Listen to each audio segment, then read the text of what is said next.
Le DAF Fresh Morning, c'est 104.5 tonnes de bonne humeur. Tous les matins sur Urban FM. La meilleure radio de la capitale. La meilleure radio de la capitale. Vous êtes sur les 104.5 Urban FM, la station urbaine avec Jean-Paul. Bonjour. Bonjour Dafresh. Comment tu vas ce matin? Ça va. Alors, l'actualité internationale nous emmène où? En France, on va revenir sur le séisme causé par la condamnation de Marine Le Pen à une peine d'inéligibilité de 5 ans avec effet immédiat et une peine d'emprisonnement de 4 ans, dont 2 ans ferme aménagés sous bracelet électronique. Ce qui signifie que la députée du Pas-de-Calais n'ira pas, certes, en prison, mais ne pourra pas prétendre à participer à l'élection présidentielle de 2027. Il faut savoir que... En fait, c'est ce qu'ils veulent. C'est juste ce qu'ils veulent. Qui il?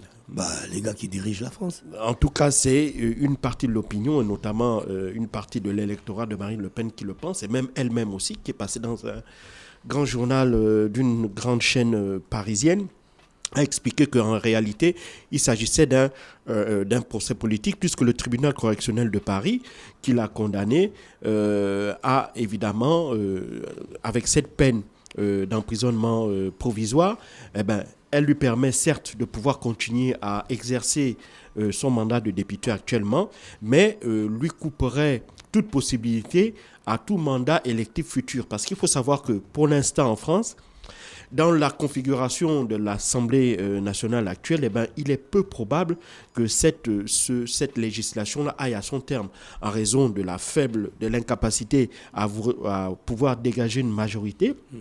Et donc cette incapacité à pouvoir dégager une majorité fait que le gouvernement soit à chaque fois sous la menace de la censure et donc soit à chaque fois exposé à une forme d'implosion.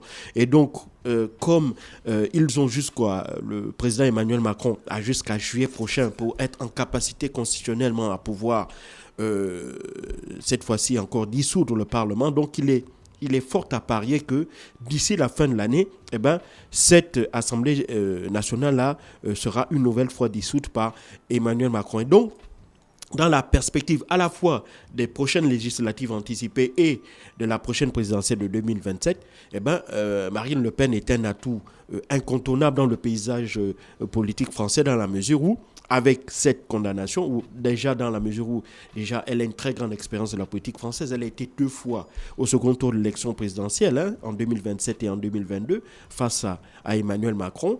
Et les derniers sondages, notamment un sondage qui a été publié par l'Institut IFOP, a dit que selon le candidat face auquel elle pourrait être confrontée en 2027, elle pourrait obtenir entre 34 et 37% des votes des Français dès le premier tour. Donc, elle caracole pour l'instant très loin en tête dans en termes de faveur des voix de la part des futurs électeurs à cette élection présidentielle-là. Et donc, de ce point de vue, le fait de la rendre inéligible va créer un vide énorme que même le Rassemblement national ne soit pas en capacité de pouvoir résorber en un laps de temps aussi court, tant le parti en lui-même n'a jamais songé ou n'a jamais imaginé à passer à un plan B comme le plan Bardella. Il faut savoir que celui qui dirige le Rassemblement national de Marine Le Pen n'a jamais été préparé à potentiellement aller briguer une élection présidentielle.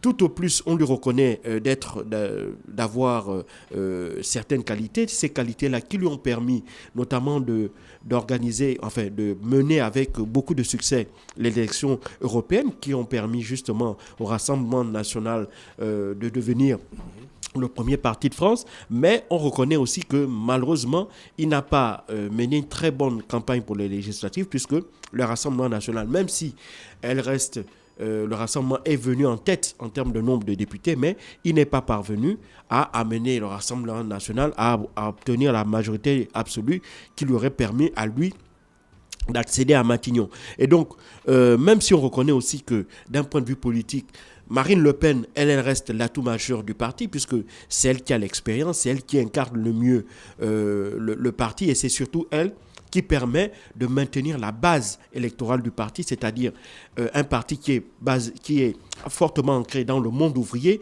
et aussi dans le monde paysan.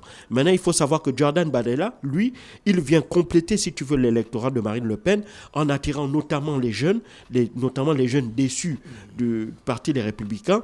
Et donc, ce sont ces jeunes-là et puis aussi un peu ceux qui ne veulent pas aller voter pour Éric Zemmour ou encore pour Maréchal Le Pen, par exemple, la nièce de Marine Le Pen, eh bien, tout cet électorat-là qui ne veut pas être chez Zemmour et qui ne se reconnaît plus chez LR et qui est majoritairement jeune, a tendance à rejoindre le Rassemblement national derrière Jordan Bardella. Mais quand on regarde de manière globale l'électorat de ce parti, eh ben, on voit que l'apport de Jordan Bardella reste encore quelque peu marginal. Et donc, de ce point de vue, pour ces deux raisons-là, eh ben, le Rassemblement, le parti est un peu pris de court.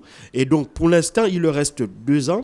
Et surtout que Marine Le Pen n'entend absolument pas renoncer à l'élection présidentielle de 2027 qui, comme je l'ai dit plus haut, reste l'élection la plus ouverte pour elle. C'est véritablement pour la première fois de sa carrière où on aura potentiellement la possibilité de voir la candidate du Rassemblement national, la fille de Jean-Marine Le Pen, pouvoir emporter une élection présidentielle. Et donc, elle a dit dans un grand journal français, elle a expliqué que elle n'allait pas se laisser éliminer de la sorte et que donc il y a une voie qui était encore là possible, certes étroite, mais elle existe et qu'elle attendait utiliser tous les recours que la loi lui permettait d'utiliser pour pouvoir justement lui permettre de jouir de ce droit de participer à la prochaine élection présidentielle. Et donc très vite, dans la classe politique, aussi bien nationale qu'étrangère, il y a eu de multiples réactions, à la fois en soutien pour Marine Le Pen et contre aussi. Il faut savoir que, par exemple, la France insoumise a expliqué que même si elle ne remettait pas en cause la décision de justice, mais elle aurait plutôt espéré combattre Marine Le Pen sur les urnes et non pas en passant par la justice. Il faut savoir que les soutiens, enfin ceux qu'on appelle les macronistes ou bien les députés de la majorité présidentielle, eux expriment qu'elle a été condamnée pour des faits avérés de détournement de biens publics, puisqu'elle est accusée d'avoir en quelque sorte mis en place une espèce de système de détournement des ressources qui étaient allouées aux députés européens, notamment dans le cadre de la prise en charge des assistants parlementaires. Elle aurait détourné une partie des primes qui servent justement à payer les assistants parlementaires pour rétribuer les salariés du parti. Donc elle a utilisé une partie des fonds publics qui avaient été mis à sa disposition parce qu'elle avait des élus au niveau du Parlement européen pour rémunérer ou pour faire fonctionner son parti politique en France. Donc, évidemment, pour la justice, les faits qui avaient été, les éléments qu'on lui a présentés étaient suffisamment probants pour justement émettre cette condamnation et surtout cette peine d'inéligibilité. Et donc, pour les soutiens les soutiens du parti présidentiel, eh ben, cette condamnation n'est que la stricte application de la loi et que Marine Le Pen, en tant que justiciable, ne peut pas se soustraire ou n'a pas le droit de se soustraire justement à la rigueur de la loi et à la rigueur de la justice. Pour d'autres, notamment les partis d'extrême droite ou pour les partis de droite, mais qui flirtent également avec l'extrême droite comme Éric Ciotti, ils ont évidemment condamné cette décision de justice. Ils expliquent que cette décision de justice n'est pas une décision digne d'un pays dit démocratique. Et donc pour eux, le fait de condamner Marine Le Pen à cette peine d'inéligibilité, donc la rendre incapable de participer à la prochaine élection de 2017, n'est qu'une tentative politicienne de l'empêcher justement de pouvoir représenter une grande partie de la France, une partie des électeurs français qui n'a cessé de lui renouveler leur confiance. Et donc, empêcher Marine Le Pen d'accéder ou de participer à l'élection présidentielle, c'est non seulement lui empêcher d'avoir la possibilité de devenir président de la République, mais surtout, c'est une forme de déni de démocratie, une déni du choix de vote de millions et de millions d'électeurs français.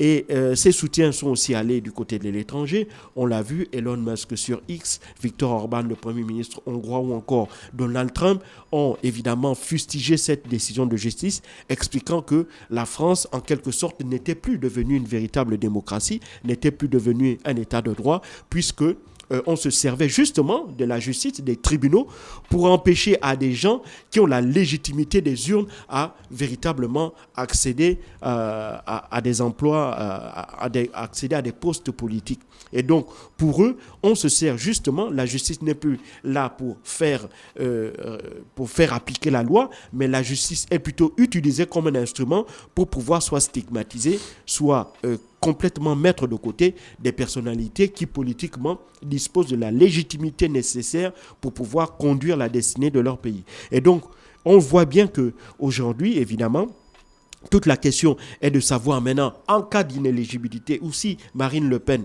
c'est ce qu'elle espère une accélération de la procédure au niveau judiciaire pour lui permettre de passer en appel. Elle espère que cela puisse se faire avant l'élection de 2027 pour espérer à la fois être lavé de cette accusation et lui permettre, évidemment, par la suite d'avoir tous les parrainages nécessaires pour lui permettre de concourir. Mais il y a aussi un risque, c'est qu'en appel, cette décision en première instance puisse être confirmée, c'est-à-dire la peine d'inéligibilité, et donc à partir de ce moment, elle n'aurait plus aucun recours possible pour pouvoir être candidate à l'élection présidentielle. Et donc, dans ce laps de temps, il serait particulièrement difficile au parti, au Rassemblement national, de pouvoir positionner un autre candidat et surtout il faut aussi le savoir, Jordan Bardella ne fait pas en réalité l'unanimité à l'intérieur du parti. Même si les voix discordantes ont du mal à s'exprimer parce qu'il bénéficie d'un soutien total et sans faille de Marine Le Pen, mais ça ne voudrait pas dire qu'en cas de présentation d'une candidature de Jordan Bardella au nom du Rassemblement national, qu'il n'y ait pas de velléité au sein du parti à vouloir aller voter pour un autre candidat de droite. Et donc, on voit bien qu'à partir de cette décision de justice d'hier, il y a deux choses qui se passent. Un, on voit que le Rassemblement national a reçu un gros coup de massue sur la tête, mais il n'entend pas se laisser faire et il entend se battre, le parti, pour imposer son candidat naturel qui est Marine Le Pen. Deuxièmement, on voit bien qu'avec cette décision-là, ça va évidemment aiguiser les dents longues de certains candidats qui ont en réalité à peu près le même profil politique que Marine Le Pen. Je pense par exemple à Éric Zemmour ou à Bruno Retailleau, le ministre de l'Intérieur français, qui brigue justement la présidence du Parti Les Républicains. Ça pourrait leur permettre, eux, d'avoir une plus grande marge de manœuvre et d'espérer pouvoir incarner suffisamment cette droite-là, qui est très proche de celle de Marine Le Pen, pour pouvoir capter une grande partie des électeurs qui, suite à une absence de Marine Le Pen, seraient bien obligés d'élargir leur champ de vision et seraient donc tentés d'aller voter pour un autre candidat. Donc, on voit bien que cette décision n'est pas sans conséquence pour le paysage politique français, mais évidemment, ça ouvre d'autres perspectives, en l'occurrence, même si il serait quand même assez...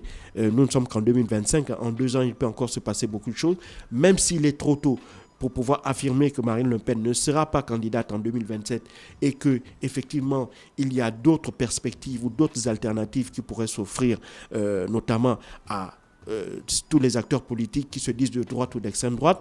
Néanmoins, il faut rester encore lucide pour savoir que déjà, il y a un risque de dissolution, même si en cas de dissolution et si la peine est appliquée, elle ne pourrait pas se représenter pour briguer son poste du Pas-de-Calais.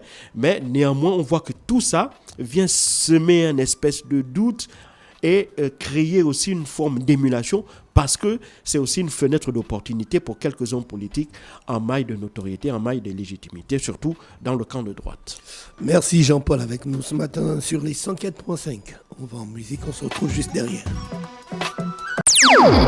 Le DAF Fresh Morning, c'est 104.5 tonnes de bonne humeur. Tous les matins sur Urban FM. La meilleure radio de la capitale. La meilleure radio de la capitale.